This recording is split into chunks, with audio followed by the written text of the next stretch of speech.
Allahumma sholli wa sallim ala sayyidina Muhammad. Allahumma sholli wa sallim ala sayyidina Muhammad. Oke teman sekalian, saya minta 10 menit ekstra Mas Abrang, Mas Patok, dan teman-teman Leto. Nanti setelah itu kita eksplorasi mengenai Kiai Kanjeng selengkap yang bisa kita lakukan pada pagi hari ini.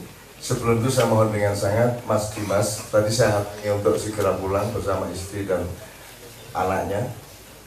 Juga supaya kita ini tidak hanya ingat fakultas Kiai Kanjeng, wa ma'adroka ma Kiai Kanjeng, tapi kita juga tetap ingat keseluruhannya. Kalau Anda melihat tiang, Anda harus tampak rumahnya. Kalau Anda melihat daun, harus tampak juga seluruh pohonnya.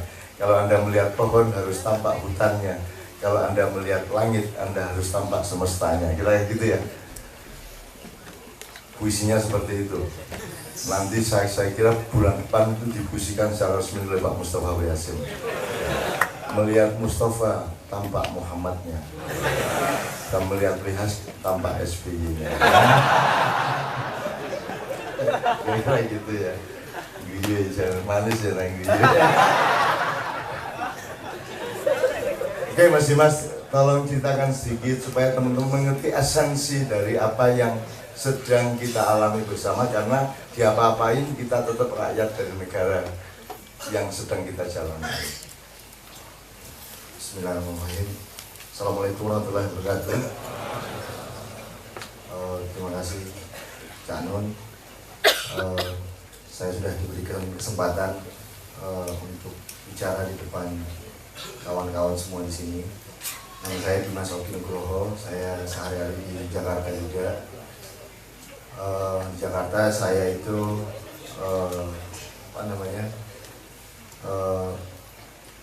punya dengan teman-teman itu lembaga semacam konsultan politik lah ya, lalu riset, survei dan seterusnya. Dan sekarang juga saya juga sedikit-sedikit ikut di dalam proses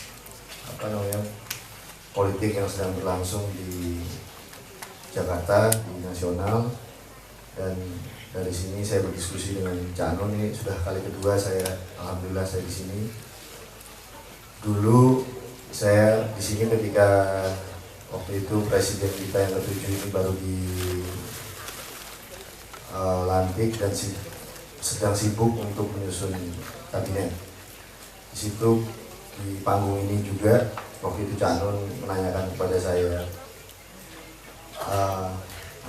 bagaimana prospek pemerintahan ini ke depan kira-kira, tapi menjadi yang pertanyaan paling substansi waktu itu adalah menurut Dimas, apakah presiden ini akan otonom apa tidak, independen apa tidak, cukup kuat apa tidak, cukup decisif apa tidak dalam proses-proses pengambilan keputusan. Kenapa? Karena sedikit banyak yang namanya kepemimpinan itu konon itu akan mempengaruhi nasib atau kemaslahatan hidup orang banyak atau rakyat.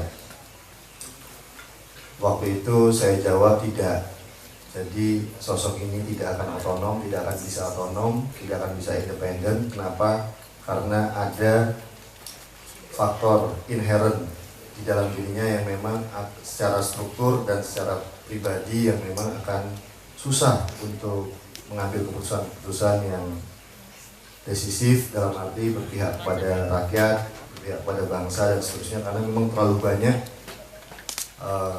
tuan-tuan, lalu kemudian tarik-menarik yang harus memang dilayani, diladeni dan seterusnya. Nah, sekarang menjelang 6 bulan pemerintahan ini berjalan, kita saksikan bahwa ternyata apa yang pernah kita bicarakan dulu itu ternyata insya Allah itu semakin menunjukkan kebenarannya. Mungkin itu yang perasaan saya atau mungkin sebagian atau mungkin seluruhnya dari yang kita rasakan. Meskipun memang kalau dikatakan bahwa apakah saya ingin mengelaborasi sedikit tentang tarik-menarik yang sekarang terjadi yang justru membuat situasi menjadi sangat susah bagi kondisi saat ini, karena kita ketahui bahwa tanpa kita sadari memang kondisi ekonomi paling tidak indikatornya dari menurunnya atau melemahnya rupiah ya terhadap dolar itu kan membawa konsekuensi yang banyak. Lalu kemudian harga BBM juga yang naik, yang betul-betul sangat drastis, meskipun didramatisasi diturunin lagi, lalu kemudian dan sekarang juga berprospek akan meningkat terus. Itu berimplikasi kepada banyak kesusahan dan ketidakpastian. Sekarang mengeluh mungkin pada level masyarakat, tapi juga sekarang pun pengusaha-pengusaha yang tadinya mendukung pemerintahan saat ini juga sekarang sudah mengeluh. Antara lain karena tarik-menarik tadi antara berbagai kubu di seputaran istana. Orang-orang yang dulu pernah mendukung lalu kemudian sekarang ingin meminta atau katakanlah mempengaruhi berbagai keputusan-keputusan penting. Tapi juga ini terkait dengan kue ekonomi, sejauh mana kemudian insentif ekonomi itu bisa dinikmati oleh kelompok-kelompok ini saja. Ada sebuah skenario besar mungkin yang kita harus antisipasi bahwa ada sebuah zaman di mana zaman ini sudah ada yang memang mempersiapkan terkait dengan kepemimpinan ke depan dengan berbagai rekayasa-rekayasa dari manusia-manusia sekelompok manusia-manusia ini yang memang menginginkan bahwa Indonesia ke depan akan seperti yang mereka inginkan, yang bisa jadi mungkin sama sekali tidak bersentuhan dengan apa yang sebenarnya kita inginkan, atau idealisme atau ideal-ideal atau ide-ide yang kita ingin wujudkan. Tapi mereka tidak peduli, karena bagi mereka sesungguhnya format Indonesia ke depan itu sedang on the way, sekarang lagi sedang dalam posisi yang nyaris setengah matang sebenarnya, justru ketika sekarang itu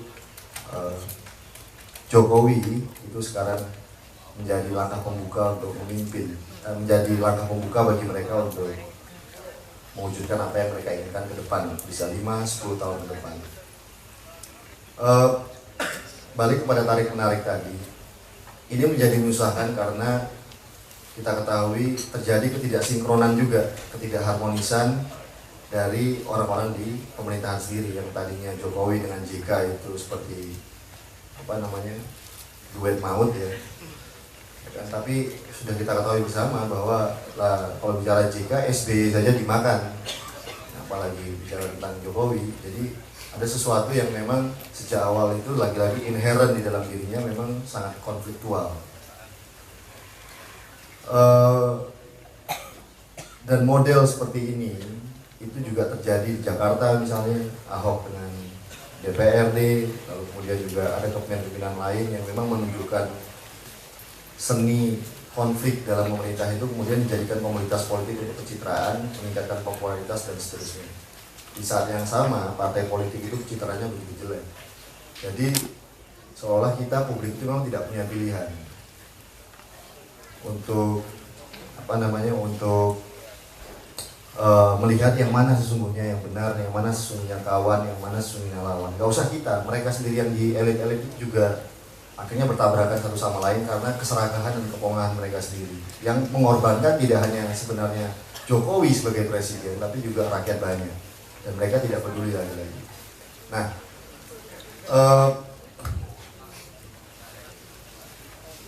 jika kita lihat sampai di sini, maka yang dikorbankan lagi-lagi adalah kita nggak pernah bisa membayangkan ternyata national resilience kita itu nyaris sudah nggak ada lagi sebenarnya sekarang.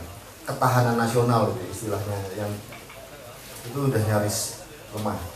DPR-nya konflik di dalam, ya. Kita tidak percaya dengan partai politik juga, pemimpinnya juga lemah. Kalau kata senior saya itu di UI, itu namanya Arbi Sanid, ini adalah dalam sejarah Republik ini adalah presiden terlemah.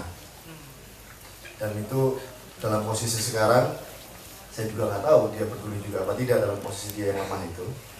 Tapi yang menjadi problem adalah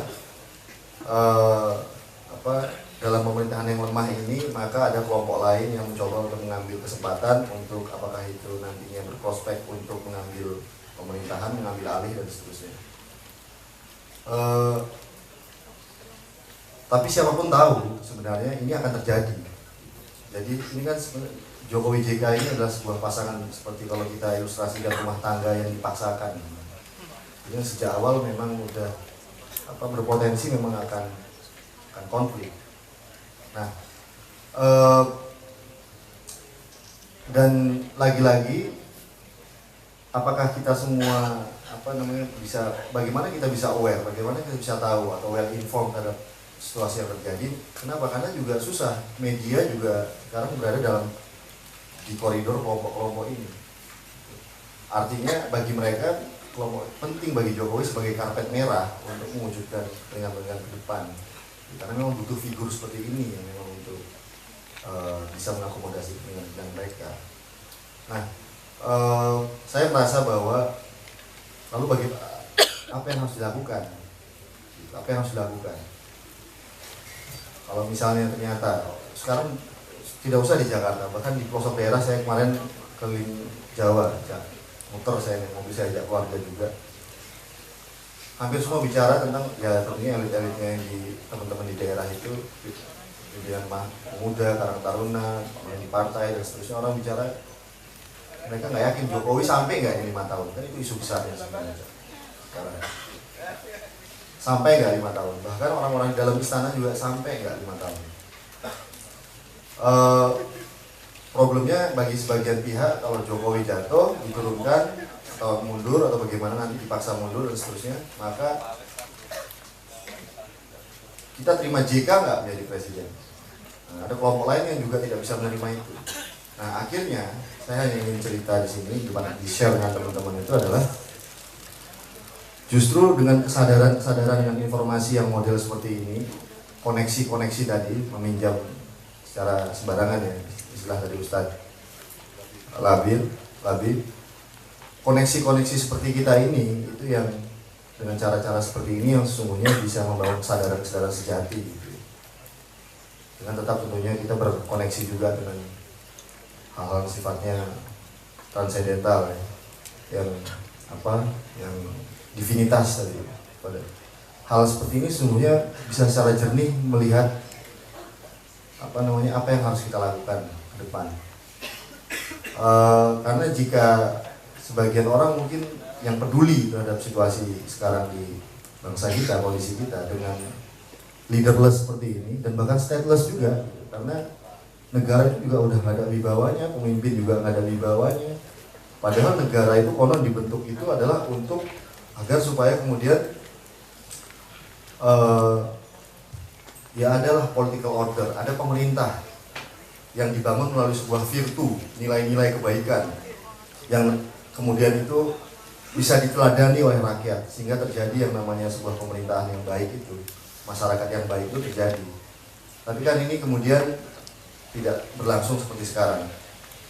Pemerintahannya dan kepemimpinannya yang sangat lemah dan pencitraan, lalu kemudian kebijakan-kebijakan tidak efektif, menteri-menterinya main sendiri, bahkan sering offside, masing-masing punya kepentingan sendiri, lalu elit-elit besarnya itu saling berebut satu sama lain, tidak ada hegemon dalam pemerintahan. Kalau dulu kita ingat misalnya Pak Harto itu dalam beberapa tahap itu ada sosok seperti di awal itu ada Ali Murtokonya, lalu beranjak sedikit ada Jenderal Sumitronya, beranjak sedikit ke sini ada Benny Murdaninya, sininya kemudian bergeser ada yang namanya kelompok-kelompok ya Faisal Tanjung, Habibie. Nah sekarang itu nyaris nggak ada, saling berebut satu sama lain, tarik menariknya, jadi stall.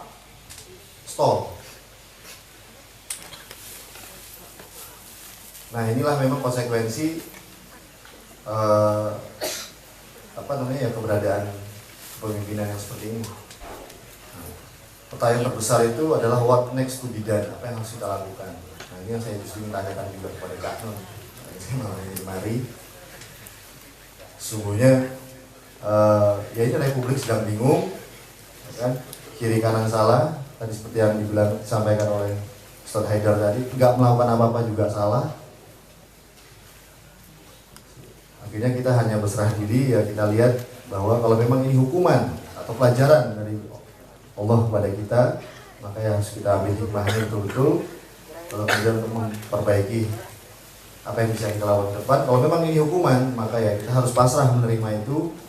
Insya Allah kita sebagai bangsa memperbaiki diri, dan saya yakin insya Allah hikmah itu atau katakanlah kesadaran untuk memperbaiki diri itu kita dapatkan dari Majelis Maiyahan insya Allah malam ini dan seterusnya. Terima kasih. Wassalamualaikum warahmatullahi wabarakatuh. Terima kasih Dimas, saya mohon izin ini nanti Leto akan membawakan 1 atau 2 nomor lagunya Kiai Kanjeng, bawakan Leto kan menarik. Tepuk tangan untuk Leto. Besok tadi besok ya. Senyanyi siapa tuh? Senyanyi siapa? Cornel, sip. Selawatan ke Nel. Oke, sip.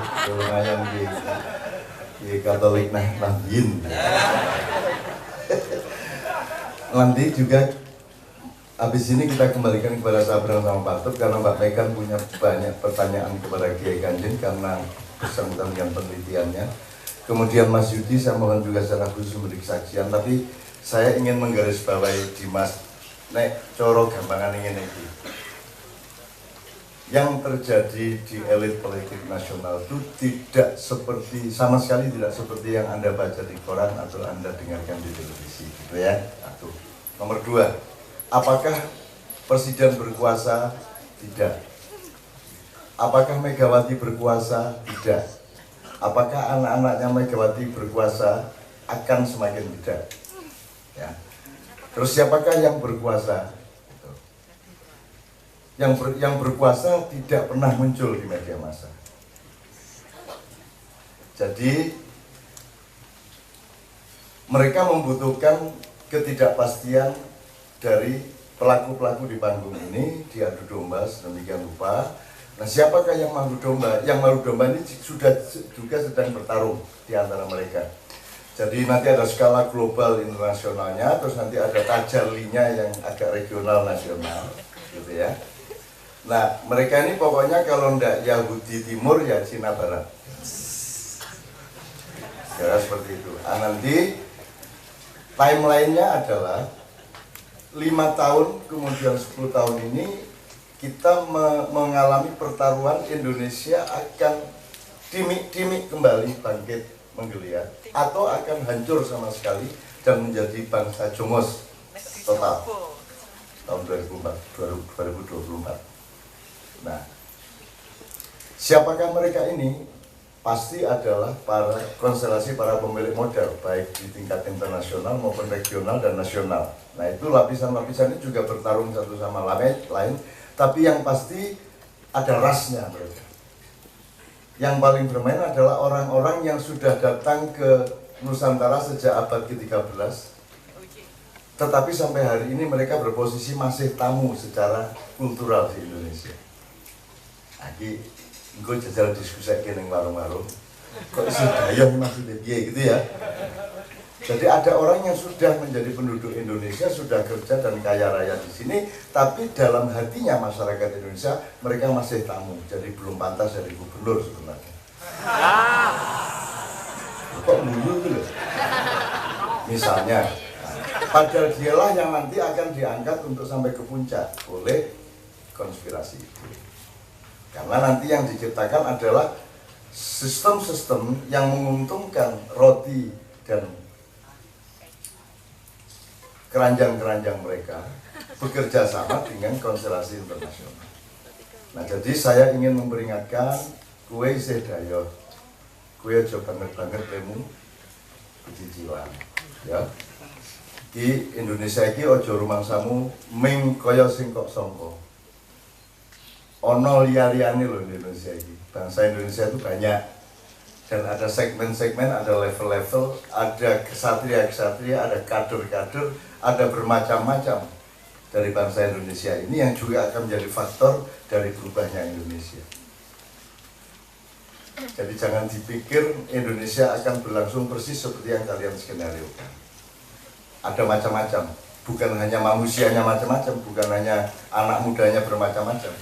Ada arus yang menuju masa silam dan kematian, dan ada arus yang sedang bangkit pelan-pelan menjadi manusia kader Nusantara yang baru, yang semakin banyak jumlahnya di mana-mana, dan usia mereka 10 tahun lagi adalah usia pemimpin di tingkat-tingkat yang bermacam-macam. Maksudku kue iki pemimpin yang berikutnya. Jadi siap-siap mulai saat ini ya. Muhtasib terus ben kursus di Wiono. Karena dia punya kesibukan sendiri yang sifatnya kosmis ya. Karena dia hubungannya sama Tuhan konflik ya sama Tuhan. Dia karepmu iki. Itu kan salah satu hiasan Indonesia sehingga disukai para malaikat karena ada kaumul muhtasibin. Ya, jadi singkat kata begini. Anda jangan benci Jokowi, jangan benci Mega, jangan benci siapapun yang seakan-akan sedang berkuasa. Anda harus merasa kasihan kepada mereka. Dan doakanlah Jokowi yang terus-menerus mendapat tekanan. Anda tahu kan kalau SBY itu kan selalu ragu. Kalau yang sekarang ini tidak ngerti apa yang diragukan atau apa yang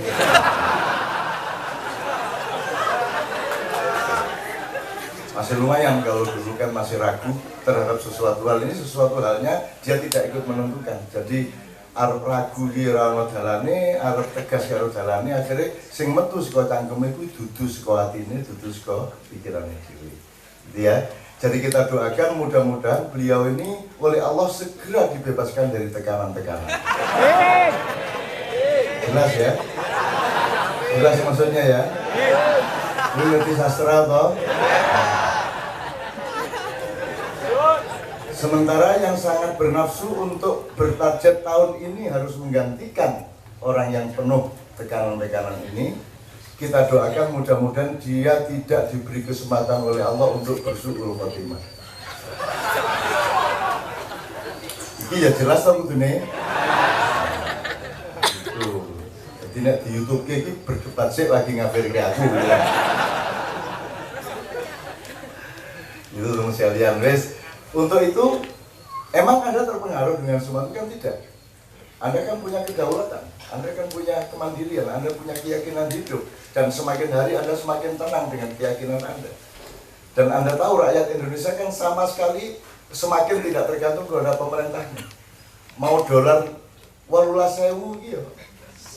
Orang berpengaruh kan boleh sing nggawa payung ning ngarepe mall kae. Wis pokoke nek nggawa payung ana udan nyuterke nang mobil entuk piro ning perapatan entuk piro kan Anda semua kan tidak terlalu terpengaruh. Bahkan di Jawa Timur anak-anak muda nantang, ayo iki kok gurung mundhaki BBM iki apa iki. Kurang ajar, nang wis ae diunggah ayo. Nang wis. Mosok gak mundak-mundak. Ayo sudah, ayo sepur mesti 4 kali lipat ayo apa ngono. Ku tak delete teke ndek njero balas. Nek tak delete teke terus bener gak mlaku mesisan wis. Gitu loh. Pesawat-pesawat barang ini luwung gimana kita mau bikin konferensi Asia Afrika itu kan Bung Karno punya karya, itu kan konferensi negara-negara non-blok logo ini kayak konferensi non-blok kok jalur perlindungan yang jeraganmu ini njur pura-pura dikai pesawat tapi didandani sik len dandani regane luwih larang timbangane pesawat sing dikai iya coba kuwi kan ya Allah ya Rabbi, memang presiden itu syaratnya satu kok, harus tahu apa yang betul, harus tegas ora betul kan gitu. Kan nyemengke lho kuwi. Tidak pernah ada bangsa yang mendapat hiburan sebagaimana kita.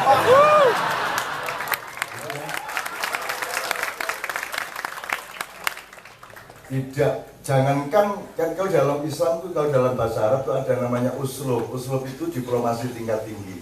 Seperti saya mengatakan, mudah-mudahan segera terbebas dari tekanan, itu uslub. Ketika saya acara dengan KPK yang pertama, saya berdoa, ya Allah, segera bubarkanlah KPK. Itu kan uslub, artinya, maksudnya, kehakiman, kepolisian, kejaksaan sudah beres, bisa menjalankan tugasnya dengan jujur, sehingga tidak diperlukan KPK. Jadi kalau KPK didoakan untuk bubar itu artinya supaya tidak perlu ada ad hoc lagi untuk mengurus korupsi kan gitu. Tapi orang karena pikirannya linier dan sastra kalimat aja tidak jelas. Maka ketika saya berdoa dengan tingkat uslub tadi, susastra tinggi tadi, orang paham loh, kok calon menginginkan KPK bubar karena piye? Loh, nek KPK bubar berarti hukum sudah beres kan begitu. Karena hukum belum beres, pelaku-pelakunya belum beres, diperlukan perangkat pembantu pemain bon-bonan yang namanya KPK. Kan begitu kan?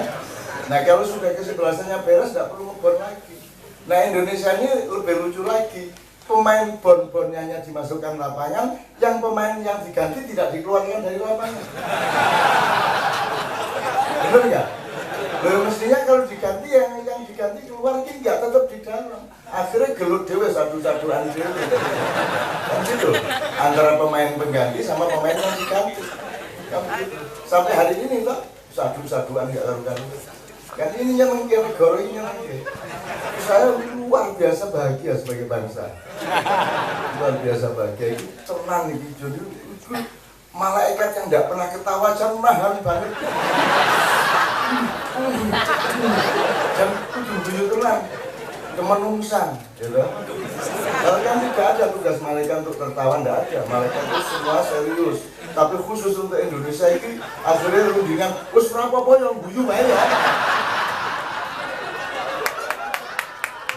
Saking lucunya.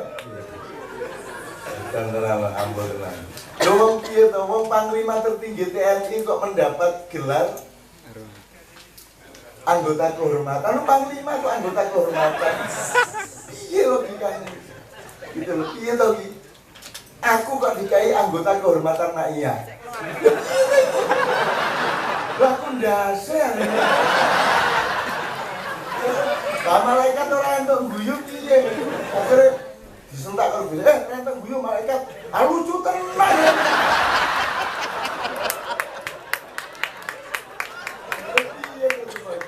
Maka Anda harus tahu itu bukan penjilatan, itu sedang mempermainkan. Ada skenario untuk menggunakan. Gitu loh, kan seterusnya lagi kayak contoh kayak banget lah. Dengan bahasa yang seperti itu, maka Anda sebagai orang maknya ternyata usulnya sudah tinggi. Langsung mengerti. Luar biasa Anda. Di bawahnya baru ada yang namanya balaghah, itu ilmu komunikasi biasa. Nah ini balaghah aja belum nyampe, jadi nggak ngerti bagaimana ngomong sama Amerika, bagaimana ngomong kepada Singapura, nggak punya uslub. Kan tidak perlu menentang untuk menentang. Gitu loh. Kan saya sering sudah kasih contoh yang kecil-kecil loh. Karena diajak kerengan ini moro visi ono. Gue nek kerengan karo aku mesti kalah itu semua Inggris. Ayo saiki. Padahal mesti kudu nang melayu kae padahal nek kerengan tamu ya kene kalah. Itu namanya uslub. Itu puncak dari balaghah ya Ustaz ya. Puncak dari balaghah. Tuh teman sekalian, oke. Lu sekarang itu bagaimana mau balaghah aja nggak ngerti. Mosok sambat, saya mau dijatuhkan tuh sama Jika. Kok ngomong ngono lho, mbok sing rada bahasa sing rada samar sithik kok piye ngono. Sing lelu tapi jenenge lugu kan ya ora lugu lopo.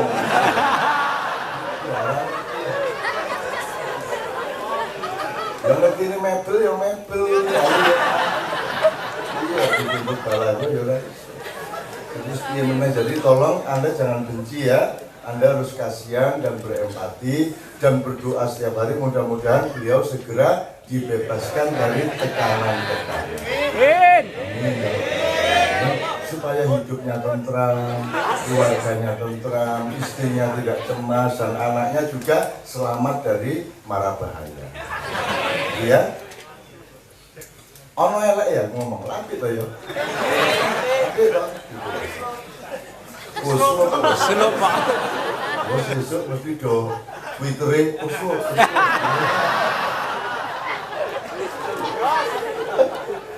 Ada ASI Kambuta.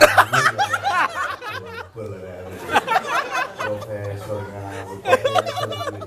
Mau sono sing ngomong Bapak ini profesornya tinggal buta itu.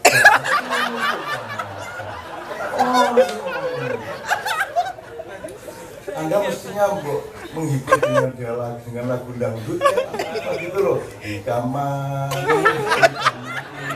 yang di kamar ini, pandang tak jemu, pandang tak jemu, mulu-mulu tiba-tiba. Gitu. Atau pakai lagu Madura Grut. Ambil suara. Grut. 1, 2, 3. Grut Pancasila.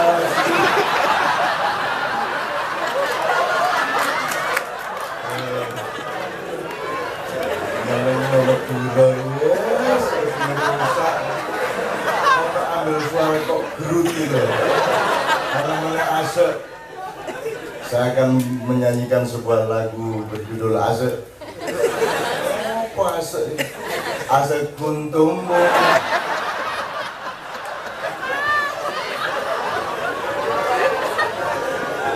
Tepuk tangan untuk Mas Dimas. Thank you very much.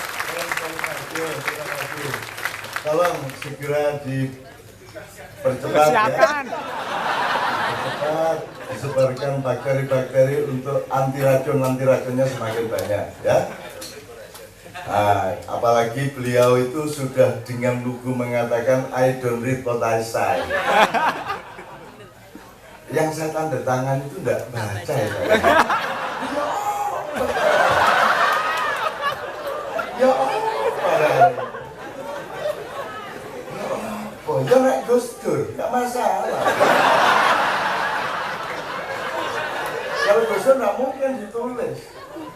Saya tidak membaca yang saya tanda tangani. Misalnya ono surat opo keputusan opo, Gus Dur agak mojo. Ya korek, ngeten pokoknya Gus Dur, ya wis. Anu Gus, ya wis. Nggak bisa disalahkan siapa-siapa. Enggak bisa mojo. Nyeneng lah Indonesia.